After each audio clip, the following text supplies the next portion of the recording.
Hello, everyone, and welcome back to the Rundown, where we talk about 2A news and conservative views.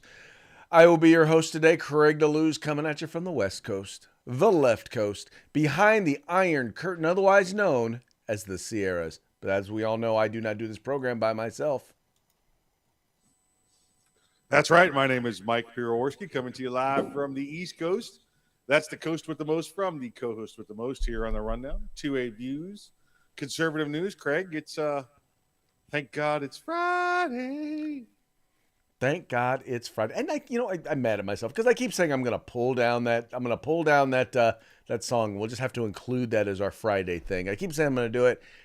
And the problem is that I'm enjoying my Friday so much. By the time it's Saturday, I forget. It's all right, Craig. We know you're a slacker. It's okay. With some things, just with the pulling down the video part. How about that? There you go. How's this blue? Is it blue look all right? I don't like this blue. This blue doesn't look good. I don't like this blue. You like I this don't blue? know. You look very, I don't know, crippish. Let's just go with this then. There you go. Go with the black. You just look like a floating head. So how was the beginning of your weekend starting off so far, sir? It does look like a floating head. You're right. I'll get some color here on the next break. How about that? Going good so far. I get to work at 6:30. I think I got another meeting at 7:30. I don't know. It's just one of those things. The work comes in. You say yes, you go do it. It doesn't matter. I party when I want. It don't have to be Friday for me to party. Well, exactly. Well, for me, this is it. This is the last thing I got going on today, except afterwards, I will be going to the park with Jane, my granddaughter. She is chomping at the bit. You can probably hear her banging at the door right now, talking about, Papa, when are we going? You take her to the park. She goes park. You're like, what kind of park? Like Disney World or what? Like Disneyland? No. The park. Swings, seesaws, slides. See, I live in Florida. When you say you're going to the park, that's one of the theme parks. Well, you're in Orlando, so yeah, of course. We're talking about the neighborhood park. Oh, is it safe to go to your neighborhood park? I mean, your Oh, part yeah. of town? Oh yeah, it's definitely a safe place. My neighborhood. Okay. And if it ain't safe, Yeah. it's safe for me. Safe for you. Yes, as long as it's carried in a building and it has less than 10 rounds in the magazine. It's made prior to 2001. Other than that, it's all good. It's all good. Trust me, I am not worried about whether or not I am appropriately defended when I go out someplace. So, not as much as I'd like, not as well as I'd like, but well, I do okay. All them extra 10-round mags give you a workout. Well, you forget we had Freedom Week. Yeah, Papa don't use 10-round mags. That's it. You hear that, government? Test 1, 2, 3, boom, boom. He just mic checked you. Yes, I did. Well, hey, I got them when they was legal. That's right. I remember that. I remember that week. Everybody you knew from across the country was mailing you magazines that week. Yes, they were. It was good times. I think people thought that was going to happen with the whole roster thing. Thought we were just going to be able to go out and buy guns that everyone else could buy. He said, no. We're going to stay it for 2 weeks. He should have done what Saint Benitez did. That's right. Should have done what he did and said, "Yep, it's lifted," and then let people just go buy whatever guns they want to buy. Man, I'm gonna tell you, there would have it. The gun industry in California, the amount of money they made would have went through the roof for at least for a week. Oh yeah. The gun store owners would still be driving new Mercedeses right now. Which is odd because I'm like, why give them an opportunity to do a stay since these are firearms that we can get. We just can't buy them We just can't buy them from an FFL. Right. Yeah, anyway. It's way it goes, right? It's about time for us to actually, we need to officially start the show. And how we officially start the show, by the way, is by giving a shout out to our sponsors. So, Mike, why don't you go ahead and handle that for us? Yes, let's do this. Hey, let's say hello to our friends at Hitman Industries. That's hitmanindustries.net. Hitmanindustries.net. If you got an AR in the past 5 years, Probably got a barrel of theirs. You don't even know it. Well, now you can buy from them direct. Just go to hitmanindustries.net.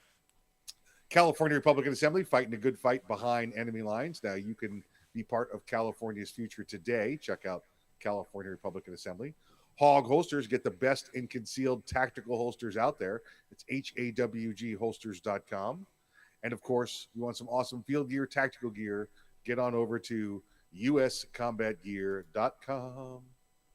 That's right, folks. These are our sponsors. They bring us to you in hopes that we will bring you to them. So do us a favor.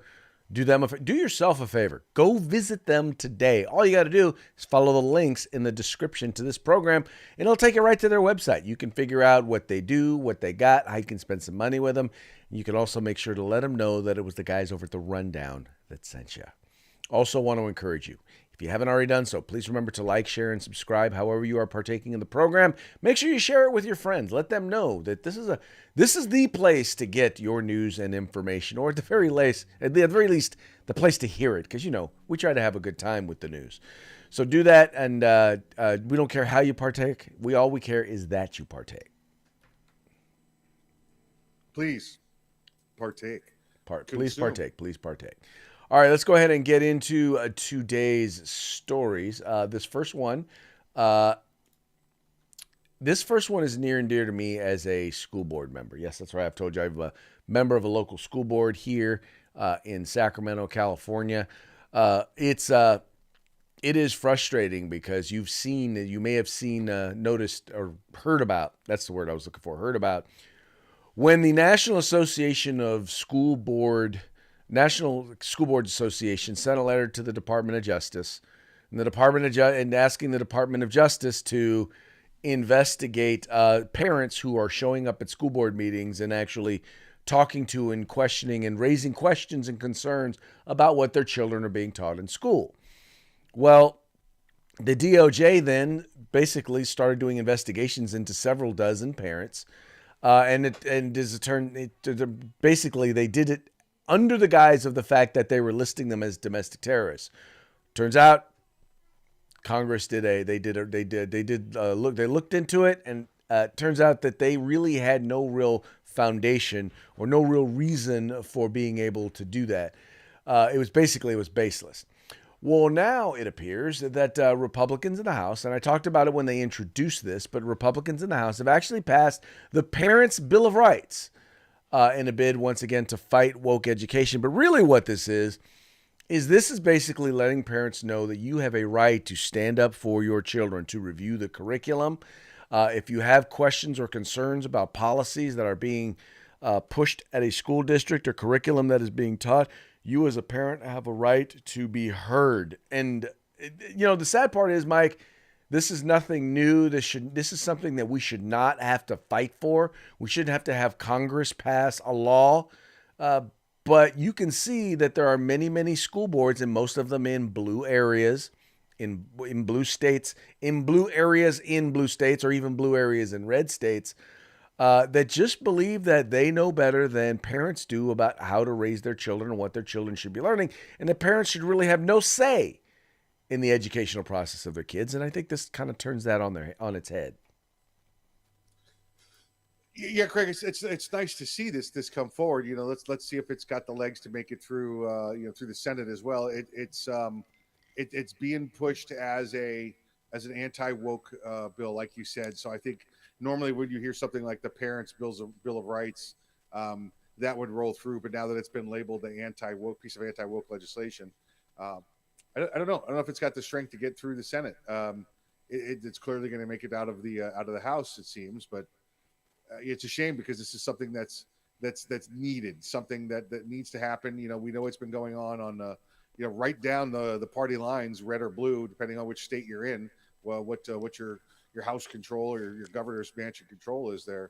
But yeah, if anything that was desperately needed, this is something that clearly should be fast tracked. But it's I think it's going to end up stalling in the Senate. Well, Mike, I'll tell you, it's interesting because, one, I think this was one of the things that Kevin McCarthy promised during the election that they said that they would pass in the House. And And he got it done. He got it done through the House. Now it's up to the Senate to decide whether or not they're even going to take it up. And that's the main thing is getting them to take it up. That's going to be challenge number one. And then if they do take it up, actually getting it passed is going to be interesting. But I'd like to see a vote because I want to see Democrats held accountable for voting for, yeah, we want to teach, queer and gender theory to, kindergartners. I want Democrats to go on record saying that's what they want. You keep hearing these things. They're talking about, books being banned, right? And they say, well, they're books that talk about LGBT and queer issues. No, these are books that are talking about fisting and oral copulation, right? That's what these books that they want to ban, that they want to get out of the schools, that's what they include. Now, if that is part of the LGBTQ trans agenda, well, then maybe we need to take a look at the LGBTQ trans agenda if that's the sort of stuff that they want to be educating our kids about. I just, like I said, I want these folks on the record that that's what they support. And it is, right? Listen, this would be nice to see, and you could get individuals, politicians, parents, whatever who it is, to be on the record for it. Whether it's at the hey, Craig, I wouldn't mind seeing this down at the, like you said, at the school board level, and having the local school boards have to say yay or nay for this, let alone whether it's at the higher level, the state level, or federal level. Well, I've had fellow school board members from other districts get upset because they found out that one of their board members went into one of their school libraries to ask if certain books were available. Now, what was funny about it was they were all upset because they went to see if certain books were available, but those board members who were upset didn't bother to ask what is in the book that is objectionable. They didn't bother to ask that at all. They just assumed that it was, this is censorship. Well, yeah, once again, if it includes how to engage in certain sex acts, that's not a book that should be available in a public high school, middle school, or elementary school. No, agreed, absolutely, yeah, and it shouldn't be there. And listen, a lot of times, Craig, these libraries were put together, when these schools opened or when different schools were opened and then books were transferred. It's in the card catalog there, but I mean, you tell me, do high schools even have a digital card catalog? Do they have to go in now, or is it like a regular library? These books are in there, and people have no idea what's been in the thing is these books have been out for 40 and 50 years, Well, the thing is, Mike, is that in many cases, they don't know the full extent to what is in these books.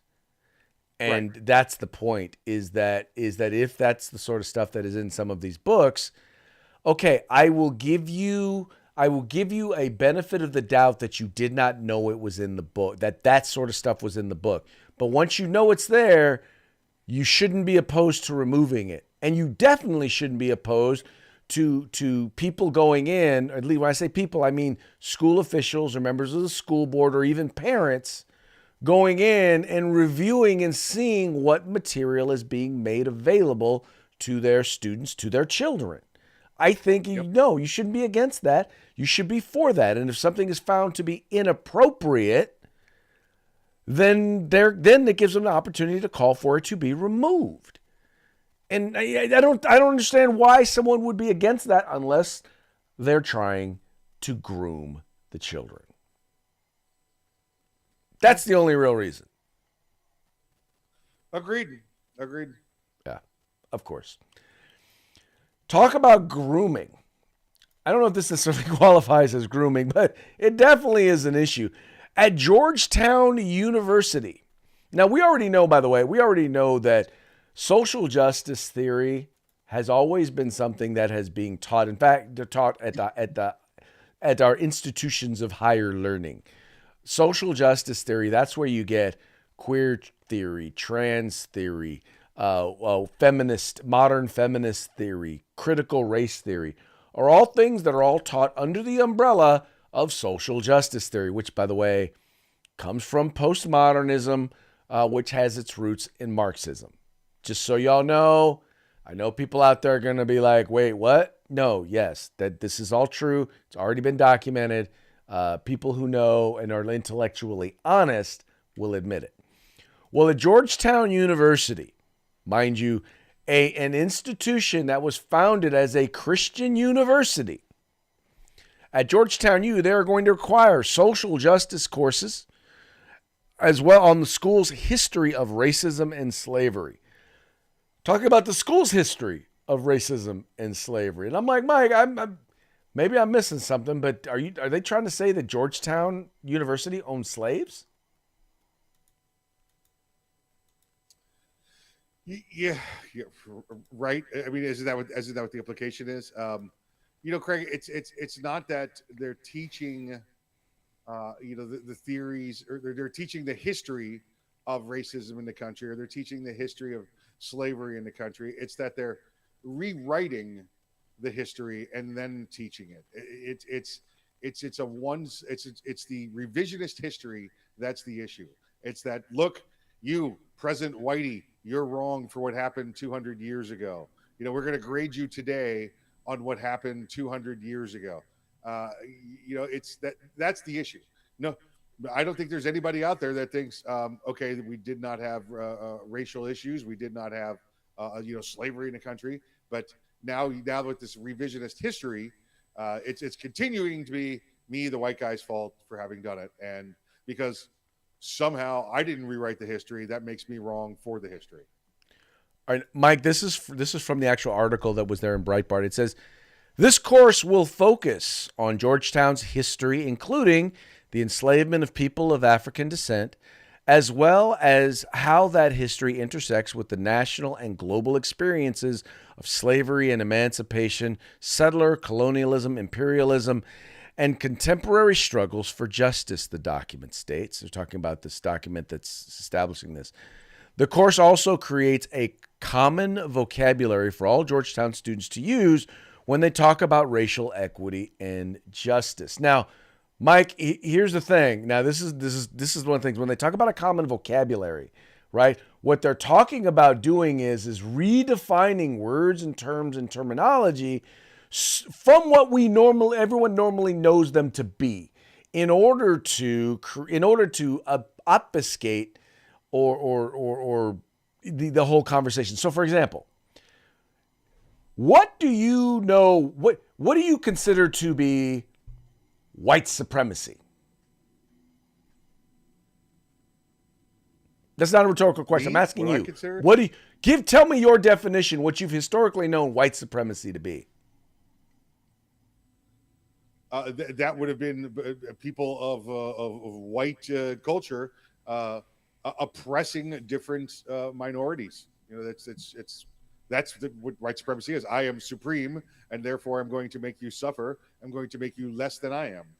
Right. Now, what white supremacy means to them now is pushing aspects or having aspects of Western culture and trying to perpetuate certain aspects of Western culture once again, that they deem now as whiteness. Things like logic and critical thinking, looking at facts, data, and history in order to predict the future.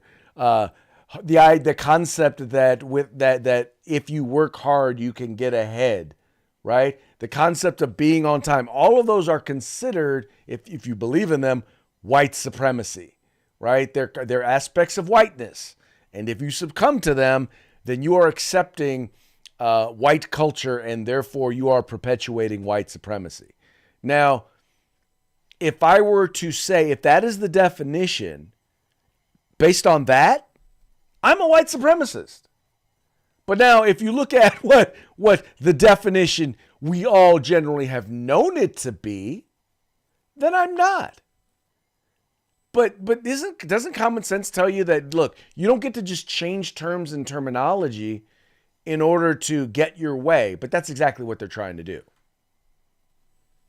Well, and remember, that's not just changing the terms and terminology. They're rewriting the history itself when they do that. Like I said, right. They're the version now of what occurred 200, 300 years ago is completely different. They're going back and rewriting it, and rewriting the definitions is one of the ways that they do that. Well, exactly. I always tell people, if you want to know what the founding fathers meant when they wrote the Declaration of Independence, or they wrote the Federalist Yeah. Papers, or they wrote the Constitution. You can't use today's dictionary because we have modified and changed the meaning of words so much. What you need to do is get Noah's 1868. That's the version of the dictionary that you need to be utilizing in order to understand and interpret the words and the thoughts of the founding fathers when they wrote those documents, right? But once again, as you redefine stuff, all of a sudden what you thought it meant ain't exactly what it meant. Very true. All right, we're going to move on here. Now, talk about turncoats, talk about traitors. You have blue states like California, and California, by the way, is chief among them, who is joining with Mexico, who is basically helping aid and abet Mexico as they attempt to sue firearms manufacturers here in the United States. And what they're basically trying to say is, well, these companies know that people are going to do illegal things and traffic their merchandise to other to those who are illegal or into Mexico, right? So since we know that people are going to commit crimes with them, they're supposed to do something additional, and therefore they ought to be liable for any of the stuff that's happening there in Mexico. And you may or may not know, Mexico is actually suing firearms manufacturers here in the United States. Now, the first lawsuit has already been thrown out, but they're looking at filing another lawsuit. Once again, I think they're probably judge shopping to see if they can actually get someone who will actually allow them to sue gun manufacturers here in the United States. But I think it's kind of sad that you have states that are actually going out of their way to make sure that American employers are sued by foreign governments. If you dig deep enough, Craig, that's probably illegal to do because states are not allowed, the individual states in the United States are not allowed to engage or make treaties with foreign countries. It's only the federal government that can do that. So I wonder if they're siding with, these policies or these things coming out of Mexico or the lawsuit that they're filing. The states could be held liable for that. I'm curious. It's something I have to check with some of our good, attorney friends as well. Since we're talking about, Craig, California and guns and gun rights, yesterday you and I we were talking about open carry, and Right. I said there were 46. Just a quick correction: There are 46 states that you can open carry in. The 4 that you cannot are Illinois, New York, Florida, and California. For some reason, when my brain goes to that 46, it confuses California and Oregon. So it is correct that California is one of the 4 that cannot. So Well, Oregon is in the process of being Californicated, so I understand the confusion. I think that's it. Anyway, but I don't know that it necessarily, because basically what they're doing is they're filing quote unquote like friend of the court briefs. So I don't know that qualifies as a treaty, but still, it's like there's a weird line there. Yeah. I don't know. I would love to see. Well, I would love to see. See, here's one of the things that I would love to see. Whoever is president of the United States, I don't care which Republican it is, they need to take the office of the Department of Civil Rights, and they need to create a special division that goes after states and municipalities that violate the civil rights of citizens when it comes to the Second Amendment. Because, see, that's what civil rights are, right? Civil rights are the rights due all of us, and the right to keep and bear arms is a right due to all of us. And I think there ought to be a federal agency there in the Office of Civil Rights that sues the crap out of cities and states and goes after them and makes them support the fundamental rights of individuals to keep and bear arms. Agreed. That sounds like a great position, a great new cabinet level position. There you go. I would like to volunteer to run it. This guy right here. So, whoever you all out there, Donald Trump, Ron DeSantis, because it's probably going to be one of you two. This guy right here. This is the guy there. Office of Civil Rights for Second Amendment Enforcement. There you go. Let's put out Do a it. press release. I like it. Let's put out. All right, moving right along. There is a figure, and we've only talked about this guy kind of in passing here, but there is a figure who was part of the January 6th, who was part of the whole January 6th thing. That's kind of an interesting character. Now, this was a guy who literally called for people to enter into the Capitol, right? And he did it on more than one occasion. He was actually caught on film doing it. In fact, here, let me show you the segment. This is just a smidgen, small part of the segment that Tucker Carlson did on a gentleman better known as Ray Epps. One man was actually caught on camera planning an insurrection, encouraging a breach of the Capitol complex. That man's name is Ray Epps.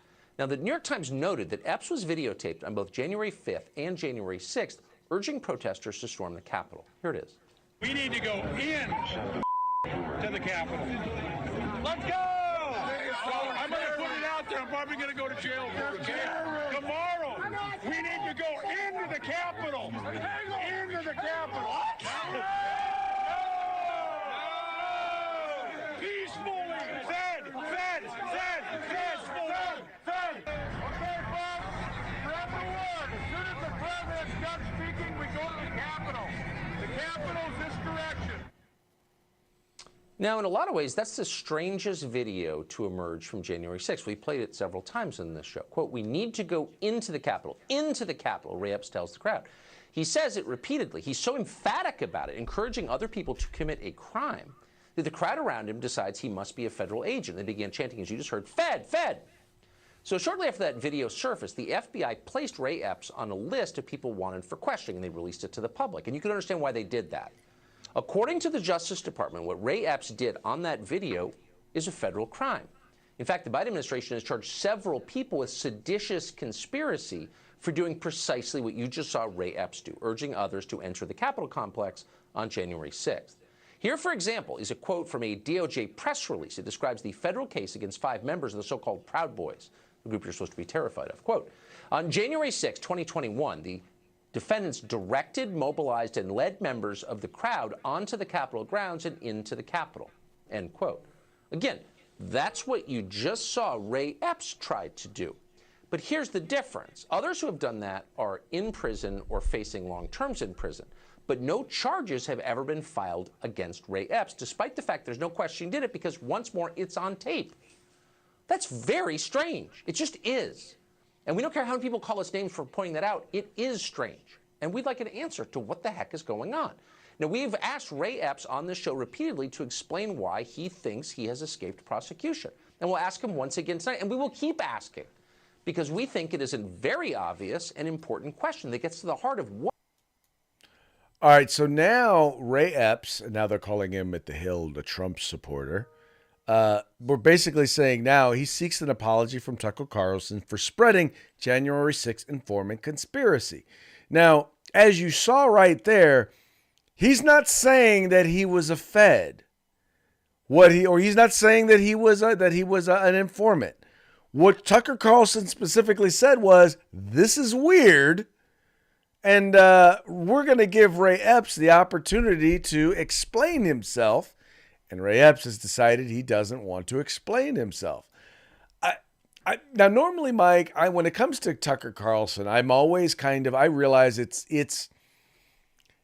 he puts together pieces and stuff like that push his point. And for the but for the most part, but by the way, for the most part, those points are very, very convincing. But I also know that he comes with a slant.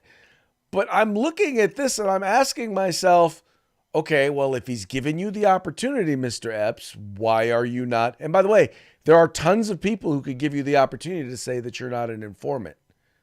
Why are you not taking it?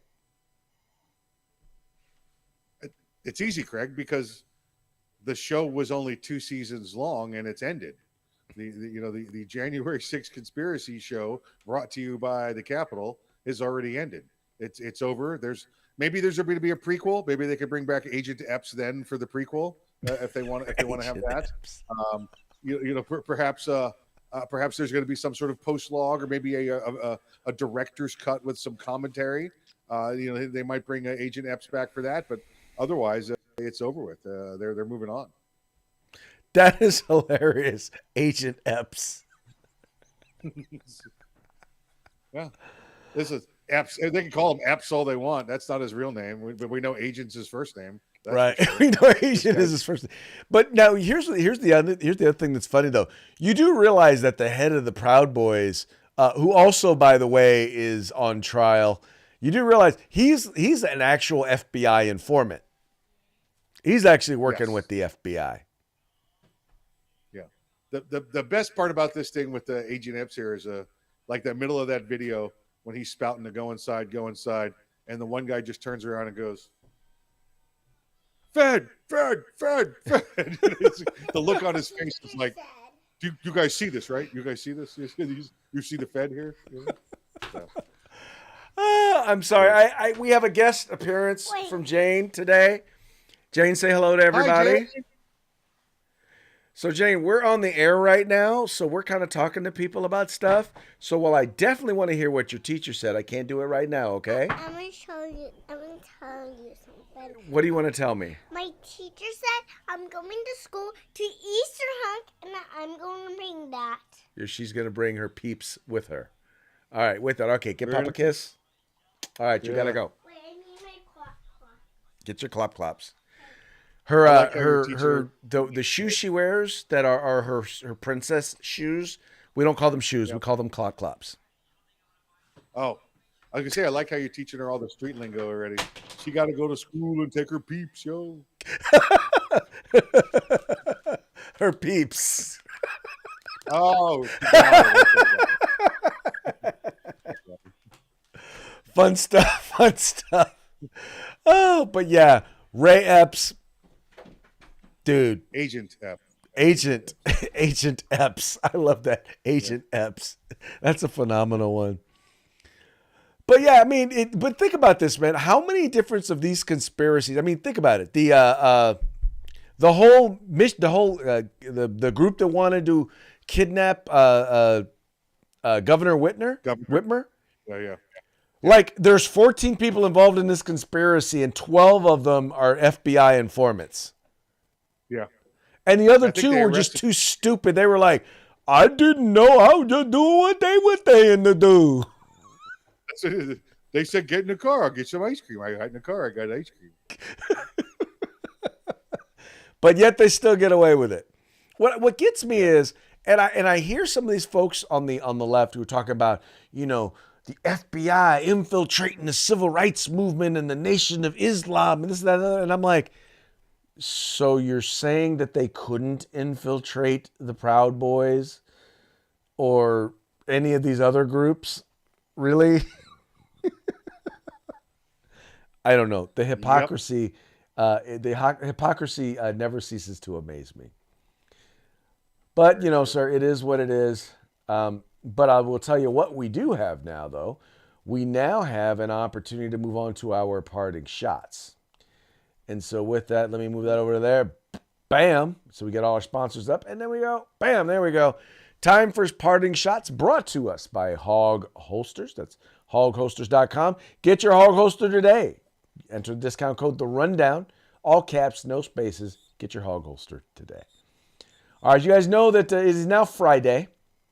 And Trump was supposed to have been arrested and indicted on Tuesday, right? And every day we keep seeing stories about Donald Trump being arrested. Now, this is nothing new to this week. This is just something, every few weeks or so during the entire Trump administration, we kept hearing they got him now, right? Go ahead and describe this one to the folks. It is Bill Murray from Groundhog Day, and he's standing there in front of the where the groundhog comes out in Puxatawny, and Puxatawny Phil's little house there, and it says, "Well, we finally got Donald Trump Day again." Once again, In quotes, we finally got Donald Trump. End quote, day. It's a thing. Again. It's a thing. It's like they're always talking about they got Donald Trump and they got him this time, and then they got don't. him now. We got him now. You know what it reminds me of? It's like either Wile E. Coyote trying to get the Roadrunner, or Elmer Fudd trying to get Bugs. And I guess the only reason why I would say it wasn't Elmer Fudd is because Elmer Fudd actually has a gun, and they're anti-gun, so that wouldn't work. Do you recall how many times the Trump administration went after Hillary Clinton and tried to put her in jail after he won the election? Do you remember how many times, Craig? Oh, I know exactly how many times. Made it a point to say, you know what? We're going to put this behind us for the good of the country. Yep. So all the rest of you Dems out there, come another 17, 18 months from now, whatever it is, just remember that when you're all sitting in a camp somewhere with barbed wire fence around you. Yep. Because you had your chance. You had your chance to say, he did it, we're going to do the same. And it's not going to be pretty when it comes back around. Yeah. Well, ultimately though, Mike, we all really have to be careful about what we say about who, because we know that the alphabet agencies, we know that that they will take their retribution against us, whether it's the IRS, the FBI, the ATF, HSA, you name it. HSS? HLS. Anyway, Homeland Security, Department of Homeland Security, DHS. There you go. DHS. Yeah.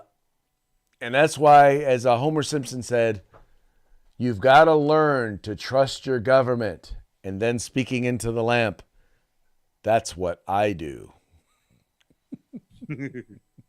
Yep. Oh, that is good stuff. All right, now these next couple of ones we have to share, not because they are political in nature, but simply because they're funny. This first one, this has got do we know do we know that is Chinese writing, or that's some sort of writing? I mean, it's some sort of writing, but I believe it's Chinese. I believe that's Chinese. Okay, I believe this is Chinese, and the translation for it is chicken, rude and unreasonable. And then the meme is labeled, I think it's supposed to be jerk chicken. I think it's supposed to be jerk chicken. I get it. Leave it up there. Hold on a second here. I'm gonna do a Google Translate on it. We're gonna find out. You're gonna do a Google Translate to find out if it's real. I guess this must be a Jamaican restaurant in China, or in Chinatown at the very least. No, it's China, because the prices are even in Chinese. So, this is a hilarious one. As I stall, waiting for Mike to figure it out. I'm on it. It says, all right. It says, Chuan Swai spicy chicken. That's in traditional Chinese. Let me try it in the other Chinese here. So I don't know what the other Chinese is, but this is here we go. Oh no, this is what I want. This is the one I want. I want Chinese regular, simplified. That's what I want. Yeah. Okay, so here we go. All right. It says in Chinese simplified, it says chicken rude. Yeah, chicken rude and unreasonable. There you go. Okay. Chicken rude and unreasonable is jerk chicken. Wow. Yep. Doesn't exactly have the same ring in Chinese.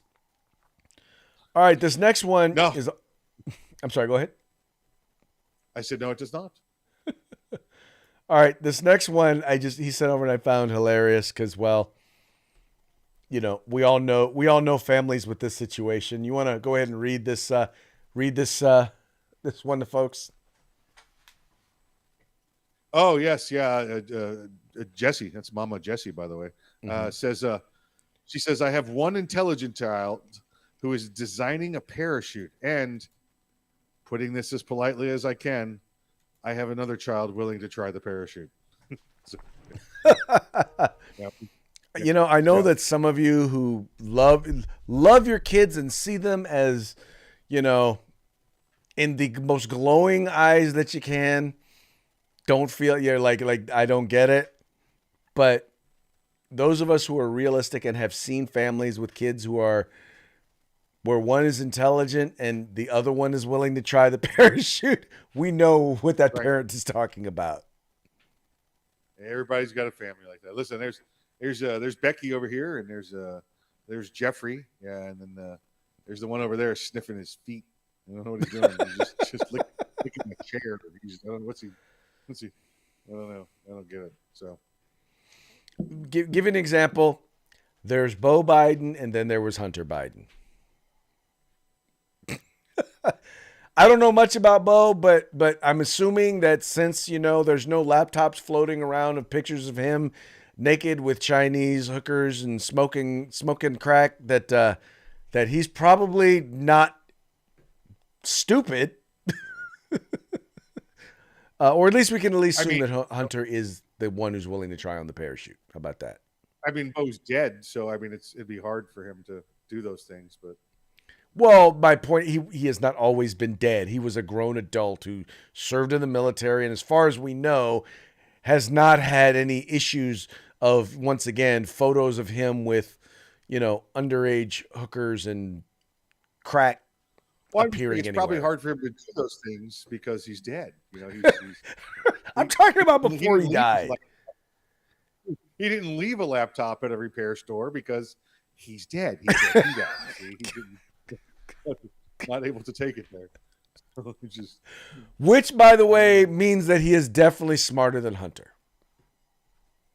Oh yeah, that's true. Yeah, that's for sure. Yeah. Pretty low bar. Smarter than all. Pretty low bar. All right. And on that note, we're going to go ahead and move forward. We're about to head out, but before we check out, Mike is going to give a shout out to our sponsors. Hitman Industries, hitmanindustries.net. You can get rifle and pistol caliber barrels in any length you want. That's hitmanindustries.net. California Republican Assembly, fighting a good fight behind enemy lines. Now you can take part in California's future today. And uscombatgear.com. Get all the field gear and tactical gear you need. Folks, please make sure to visit our sponsors. Make sure you tell them that the guys over at the Rundown sent you. With that, we're going to call it a show. We're going to call it a day. We're going to call it a week. We're going to enjoy the weekend. We hope that you do too. We will see you on Monday. Fun day. Gun day. Y'all stay out of trouble, okay? And Mike, you especially stay out of trouble. No chance.